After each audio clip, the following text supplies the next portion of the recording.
FIIs ने कल बढ़िया बाइंग की है और 11,111 करोड़ रुपए की बाइंग आई है। हालांकि कल जीवी केमिकल में केकेआर ने जो अपना स्टेक बेचा है, थोड़ा उसका पोर्शन जरूर होगा, लेकिन एफआईज का मोमेंटम वैसे दिख रहा है, इंटेंट दिख रहा है बाजार में खरीदारी करने को लेकर।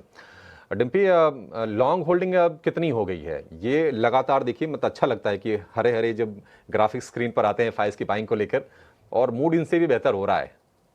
नहीं, बात आपकी बढ़ना। आपने जैसे कई बार भी आपको बोला है कि मार्केट में क्या बदला, क्या टैरिफ वॉर बदला? नहीं, अब तो 2 तारीख को आप एक नई खेप देखने जाओगे जो टैरिफ की है। इससे वजह से कल ऑटो स्टॉक्स पिटे हैं कल काफ़ी ज़्यादा।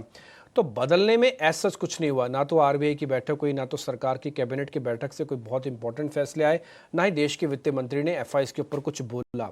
तो कुछ भी ऐसा नहीं हुआ था, चेंजेस किसी भी तरह का नहीं था। एक एक जैसे कहते हैं ना कि अब सिस्टम जनित प्रॉब्लम्स हुई और सिस्टम जनित प्रॉब्लम से वापस से हम ठीक हुए हैं। हुआ क्या, आपको खुद पता है कि जब टैरिफ का वॉर शुरू हुआ तो सभी देशों को उसका दर्द झेलना पड़ा, हमने भी झेला और हमने भी लेवल्स खोए। हम तो ऑलरेडी पहले भी एफआईज को माल काट ही रहे थे, अपना उनका माल बिक ही रहा था, लेकिन जहाँ पे वो पार्क थे वहीं पे आग लग गई। तो धीरे धीरे करके वो वहाँ से निकले और धीरे धीरे करके इंडियन मार्केट्स में आए।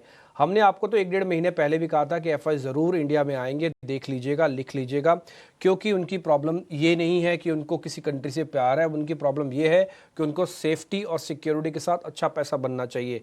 इंडियन मार्केट्स के अंदर सेफ्टी भी आ गई, अब सिक्योरिटी भी आ गई और वैल्यूएशन तो अच्छी आ ही गई है, तो इसलिए उनका आना लाजमी था। अब मैं आपको जरा ग्राफिक्स हमने बनाए हुए हैं ऑलरेडी, अगर आप एफआईज की कैश पोजीशंस वगैरह देखेंगे लॉन्ग होल्डिंग्स के हिसाब से, तो ये पिछले 6 महीने में अब तक की सबसे ज़्यादा है, जो हो चुकी है 40%। अगर आपको याद होगा तो हमने 3-4 दिन पहले इसी 40% की बात बोल रहे थे कि जब 32% के आसपास था, कि हमें ऐसा लगता है कि इस सीरीज़ के एंड तक या इस मंथ के एंड तक करीब 40% एफआईज आ जाएंगे। और हमें बड़ी खुशी है, कई बार सरस्वती जीवा पे बैठी होती है, उसी समय जो हमने वो लेवल्स बोले, आज हमने कल लास्ट एक्सपायरी वाले दिन लास्ट मिनट पे वही 40% एफआईज की लॉन्ग होल्डिंग्स देख ली, तो दिन अच्छा लगा। हमें भी अच्छा लगता है कि जब हमारे डाटा जो हम कैलकुलेशंस कर रहे होते हैं, मार्केट वैसा ही रिएक्ट करता है। एक डॉक्टर के लिए सबसे बड़ी खुशी क्या हो सकती है? वो खुशी हो सकती है कि अगर वो दवाई दे और किसी पेशेंट को दवाई लग जाए और बिल्कुल मरता हुआ पेशेंट एकदम से चंगा भला होकर खड़ा हो जाए, तो आपको देखिए डॉक्टर की अपनी खुशी होती है, पैसा वैसा अपनी जगह है, लेकिन एक प्रोफेशन की खुशी भी होती है। एग्जैक्टली मार्केट के जो एनालिसिस करने वाले लोग हैं, उनकी खुशी भी यही है कि जो हम एनालिसिस कर रहे हैं क्या वैसा ही मार्केट बिहेव कर रहा है। अगर वैसा ही मार्केट बिहेव करता है तो आपका कॉन्फिडेंस चरम पर पहुंचता है, फिर आप और अच्छा डिसीजन और फाइन ट्यून करते जाते हो और एक बेहतरीन प्रोफेशनल और एक बेहतरीन कलाकार बन जाते हो। एग्जैक्टली यही हुआ है मार्केट के अंदर। मार्केट में जिसने भी डाटा के बेसिस पर एनालिसिस किया, मार्केट ने उसको प्रूव किया और उनका कॉन्फिडेंस हाई किया। ये कॉन्फिडेंस हाई सिर्फ लेवल्स में नहीं हुआ, बल्कि आप देखोगे आपके अकाउंट्स में भी हुआ है, आपके पोर्टफोलियो अकाउंट्स में भी काफ़ी अच्छे से बदलाव हुआ है। मैं एफआईज की होल्डिंग पे यहीं आके रोक दूंगा 1 मिनट के लिए। 40% हो चुके हैं एफआईज की होल्डिंग। अब आपका क्वेश्चन ये हो सकता है कि सर 40% से नीचे जाएगा कि 40% से ऊपर आएंगे? अगर 40% से ऊपर आने की प्रोबेबिलिटी मेरे से अगर आप पूछें तो मैं बोलूंगा ऑलमोस्ट 50-50 वाली रेशियो है। 60-40 में बोलने वाला, मैंने रोक दिया, 50-50 वाली है। असल में क्या है कि अब अर्निंग्स की ना वेट होगी, इस सीजन में अर्निंग्स की वेट होनी है। हम अप्रैल में आ गए हैं, तो कोई बड़ा एग्रेशन नहीं आएगा। मैं और भी आपको रोल ओवर वगैरह ओपन इंटरेस्ट से सारी चीज़ बताऊंगा। आज मेरे को थोड़ा समय दीजिएगा क्योंकि आज नई सीरीज़ की शुरुआत है, बहुत सारे डाटा होंगे आपके सामने रखने के लिए, और मेरे को लग रहा है ये जो वीडियो होगा आज का, ये आपके बहुत काम आएगा पूरे अप्रैल सीरीज़ के अंदर। तो जो मैं बात आपसे कह रहा था कि जो एफआईज की होल्डिंग है कि 50% तक पहुंच जाएगी, इसकी प्रोबेबिलिटी मेरे को थोड़ी 50-50% जैसी लगती है। मान लो पहुंच गया तो क्या होगा, तो नियर अबाउट आप 24,000-24,200 तक आ जाओगे, नया हाई नहीं बनेगा। 24,000-24,200 तक आ जाओगे, 50% आने की प्रोबेबिलिटी 50-50% है। बोले अगर नहीं गया 50 तो क्या नीचे खिसक के आ जाएगा? हाँ, नीचे अगर खिसक के आता तो मेरे को लगता है 30-32% के आसपास आके वो अपने आप को रोक देगा, कंसोलिडेट करेगा और अर्निंग्स की वेट करेगा। I repeat my self, earnings इस बार बहुत इंपॉर्टेंस रहेंगी इन एफआईज को रोकने के लिए या फिर बाजार को और चलाने के लिए। अर्निंग का रोल सबसे ज़्यादा हो जाएगा। तो ये दूसरा पॉइंट है जो मैंने आपके सामने रखा। एक और नंबर आप जरा स्क्रीन पे दिखा सकते हैं, वो है इंडेक्स ऑप्शंस का नंबर, जहां पे माइनस फिर से आया 19,000 करोड़ रुपए के आसपास का। ये टिपिकली एक्सपायरी के एडजस्टमेंट्स का नंबर है, आप डरिएगा नहीं, घबराइएगा नहीं। अभिषेक जी मैं आपको 3 लाइन से क्लियर कर देता हूँ। अगर मेरे प्रोड्यूसर साहब ने वो ग्राफिक्स बनाए जो मैंने मेल पे भेजे हैं, मैं सिर्फ 3 लाइन आपको बताता हूँ, यानी 3 पॉइंट्स मैंने जो जिस्ट ऑफ द समरी निकाला है। पहला होता है roll over number. Roll over इस बार जो निफ्टी और बैंक निफ्टी का है वो 77% के आसपास आया रोल ओवर, है ना। तो इस रोल ओवर का बेनिफिट क्या होगा, इस रोल ओवर की चीज़ें क्या हैं। इस रोल ओवर का मतलब यह है कि हम एवरेज से स्लाइटली कम हुए हैं, स्लाइटली कम है। 82-83% के आसपास का हमारा रोल ओवर है और हम करीब 77% का हम रोल ओवर लेके आए हैं। 77% का हम रोल ओवर लेके आए हैं। इसका मतलब यह है कि मार्केट एग्जैक्टली उसी रोल ओवर के आसपास आके बंद हुआ है। एक्साइटमेंट मार्केट के अंदर बना रहेगा। दूसरा पॉइंट होता है ओपन इंटरेस्ट। क्या सीरीज आपकी हैवी है कि लाइट है? सीरीज आपकी लाइट है बॉस। 91,000 कॉन्ट्रैक्ट आए हैं बैंक निफ्टी के, आने चाहिए थे 1.25 लाख कॉन्ट्रैक्ट मार्केट के अंदर। तो हल्का होके आए हो आप इतने हल्के हो कि मैं आपको अगर ऐसे भी करूंगा ना तो आप आगे भाग जाओगे, अगर ऐसे खींचूंगा तो मेरी तरफ खिंच के आ जाओगे। तो चॉपीनेस मार्केट्स के अंदर रहेगी अगले 10 दिन के लिए, जब तक ये ओपन इंटरेस्ट थोड़ा डेंस नहीं हो जाता। ये डेंस शॉर्ट कवरिंग से नहीं होगा, अब ये लॉन्ग से होगा। जब तक अब लॉन्ग नहीं आएंगे, ओपन इंटरेस्ट डेंस नहीं होगा और एक बड़ा मूव नहीं आप पा पाओगे। इसलिए चॉपीनेस तो रहेगी, पॉजिटिवनेस भी रहेगी, लेकिन बड़े मूव के लिए अभी थोड़ा सा रुकना पड़ेगा, क्योंकि ये सीरीज लाइट सीरीज होके आई है। और लास्ट में थर्ड पॉइंट आता है प्रीमियम्स का, कि प्रीमियम कितने आए हैं, इच्छा शक्ति कितनी है। तो इच्छा शक्ति भरपूर है बॉस। 380 पॉइंट का प्रीमियम आया है इसके अंदर बैंक निफ्टी के अंदर, और करीब 200 पॉइंट का प्रीमियम आया निफ्टी के अंदर। तो बाजार के अंदर जो ट्रेडर्स हैं उनकी मानसिकता ये है कि भाई चलो ठीक है, हम आ गए हैं, आगे का भी रास्ता हमको थोड़ा थोड़ा दिख रहा है, तो आगे बढ़े चलो। तो इस वाला मामला, तो मैंने 3 पॉइंट्स आपको क्लियर कर दिए एफआईएस के साथ जोड़ के। फर्स्ट, ओपन इंटरेस्ट के हिसाब से लाइट सीरीज है, थोड़ा डेंस होने देना। प्रीमियम्स अच्छे हैं, इच्छा शक्ति काफ़ी अच्छी आई है मार्केट के अंदर। Third is roll over. Roll over slightly कम है बट इतने भी कम नहीं है। 4.5-5% का मूव आने के बाद भी रोल ओवर अगर एवरेज के आसपास रहे तो इट्स अ गुड साइन। और ऑलरेडी एफआईएस की पोजीशन में आपको 40% बता चुका हूँ। ठीक है, तो ज़्यादातर जो संकेत हैं वो ठीक ठाक लग रहे हैं बाजार के लिए। और जो अगर हम नए संकेतों की बात करें यहाँ से, जो बाजार को थोड़ा सा और दिशा देंगे और शायद उसमें पोजीशन ऐड करने में भी मदद करेंगे, वो एक तो है, देखिए 2 अप्रैल को रेसिप्रोकल टैरिफ पर ट्रम्प का फैसला आएगा। लेकिन उससे कहीं ज़्यादा क्रूशियल हमारे लिए, जो हमारे फंडामेंटल्स के हिसाब से हमारी अर्निंग्स आने शुरू हो जाएगी Q4 की, और वो पहले हफ्ते से अप्रैल के लास्ट 7-8 अप्रैल से नतीजा आने की शुरुआत हो जाती है। आईटी की बात करें तो आईटी सबसे पहले आती है, 10-11 के आसपास वो भी आ जाएंगे, टीसीएस या फिर एचसीएल टेक वगैरह के नंबर। डिम्पी, अब निफ्टी पर आते हैं। कल हमने देखा कि जो परसों की जो लॉस थी उसकी पूरी रिकवरी कल बाजारों ने करके दे दी। शुरुआत थोड़ी सी कमजोर जरूर हुई थी। किस तरह से आप देख रहे हैं? कल हमने 23,600 के आसपास की क्लोजिंग देखी है। आपको लगता है कि बाजार यहाँ से जो हम कह रहे हैं कि नहीं 23,800 के आसपास एक छोटा सा हर्डल है, क्या उसको पार करने का इंटेंट दिखा सकते हैं आज? देखिए हर्डल तो है अभिषेक जी। देखो जो लोग इस चीज़ की खुशी मना रहे हैं कि सपोर्ट पक्के हैं, मैं थोड़ा ये भी आपको आगाह कर देता हूँ डाटा के बेसिस पर। हाँ, इसमें मेरा 1 रुपया का भी कुछ ब्लेंडिंग नहीं रहती। मैं आपको बताया तो रेजिस्टेंस भी पक्के हैं। कोई आदमी अगर ये बोले ना कि सपोर्ट पक्का है जी बाजार का, 100% सपोर्ट पक्का है, बाजार में दम है, काफ़ी चलेगा, डाटा अच्छा है, लेकिन रेजिस्टेंस भी उतने ही पक्के हैं। ये रेजिस्टेंस की जो अभी आपने जो लेवल बोला ना 22,800, 23,800, एग्जैक्टली 22,800 और 23,800 में यही फर्क है। 22,800 इस सीरीज का नहीं, अब मार्केट का सबसे स्ट्रॉन्गेस्ट लेवल है। अब उसके बाद तो नेचर चेंज करेगा मार्केट अपना, यानी कि 22,800 कभी वापस टेस्ट करने के लिए आ गया ना, तो ये बाइंग ऑन डिप्स का बाजार बदल के फिर से सेल ऑन राइज का बाजार हो जाएगा। आप उसी गर्क में वापस पहुंच जाओगे जिससे भी बड़ी मुश्किल से निकल के आए हो आप। लेकिन क्या रास्ता बहुत सुगम है आगे? वो थोड़ा मैं न्यूट्रल स्टांस लेते बोलूंगा कि रास्ता उतना भी सुगम नहीं है। 22,700, 22,800 हमने ऑप्शंस की चेन भी चेक की हुई है। 22,800 की कॉल के अंदर एग्रेशन नहीं आया कल सिर्फ 1% का ओपन इंटरेस्ट एडिशन हुआ है और करीब 12-13% ही प्रीमियम जुड़ा है। तो नहीं तो एग्रेशन साफ साफ आ सकता था। कल हमने 23,500 के ऊपर ही क्लोज किया है। तो मैं निफ्टी के लेवल से चार्ट पे दिखाता हूँ, एक बार जरा मेरी स्क्रीन वाला चार्ट भी दिखा देना। देखो आपका जो एक बहुत बढ़िया मूवमेंट, बहुत अच्छा वाला फेज था ना, वो निकला है और उसके बाद थोड़ा कंसोलिडेशन का मार्केट होगा। अब ये कंसोलिडेशन आपको यहाँ पे साफ साफ दिख रहा होगा, जहाँ पे भी मैं मार्क कर रहा हूँ मैं, ठीक है जी। ये कंसोलिडेशन इस लाइन का बेस बना के चला है और ये मेरे को लग रहा है ये लाइन का बेस बना रहेगा। गलती से टूट गया तो नीचे एक और बेस हमारे लिए बना हुआ है।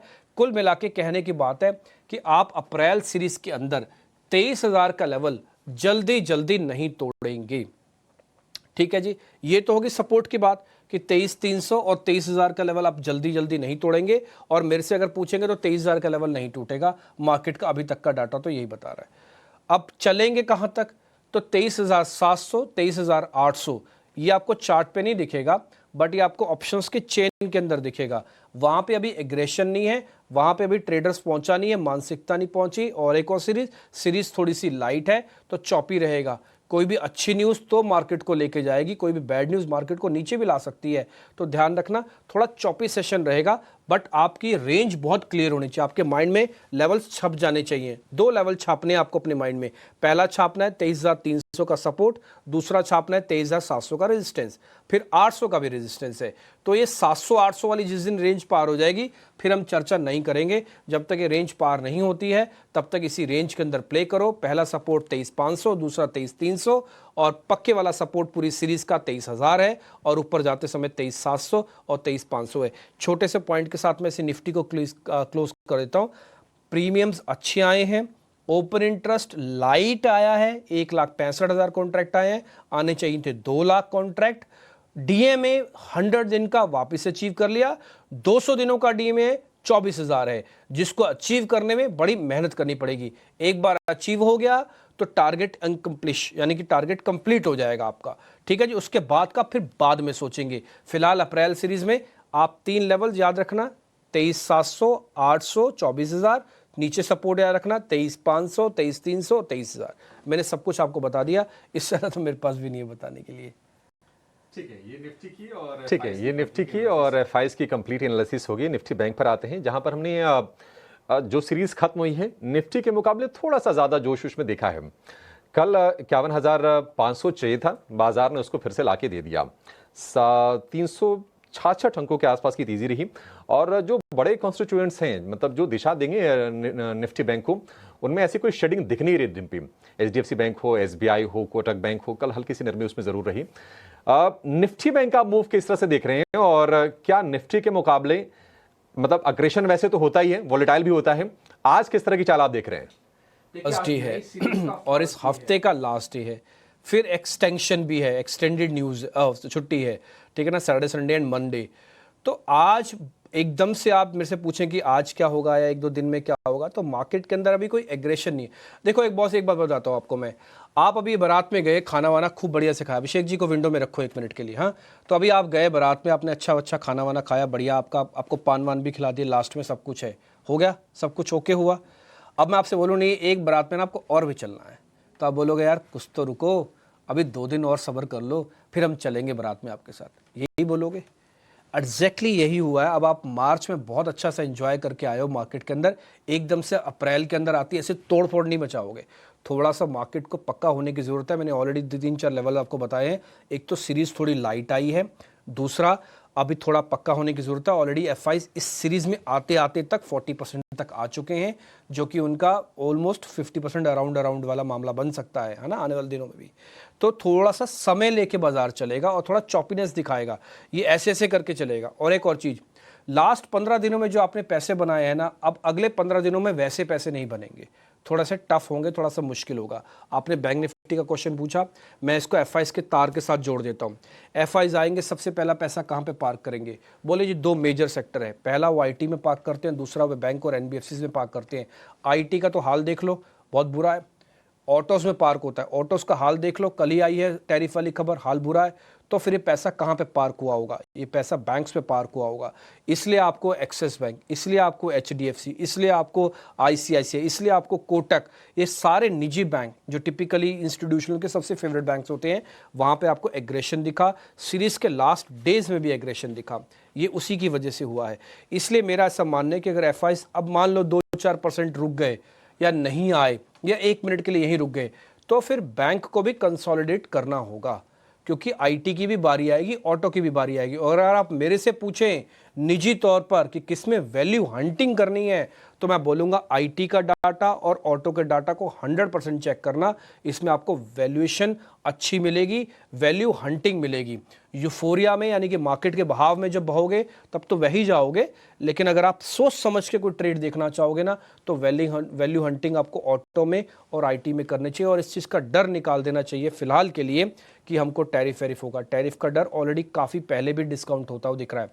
अब मैंने चार्ट जो स्क्रीन पर रखे हुए हैं उन डाटा को मैं क्लब कर देता हूं जल्दी से। वैशाली पारिक इनफैक्ट हमारे साथ जुड़ भी चुकी हैं। ये बताने के लिए सफिशिएंट है कि बैंक निफ्टी के पास सपोर्ट अच्छे हैं।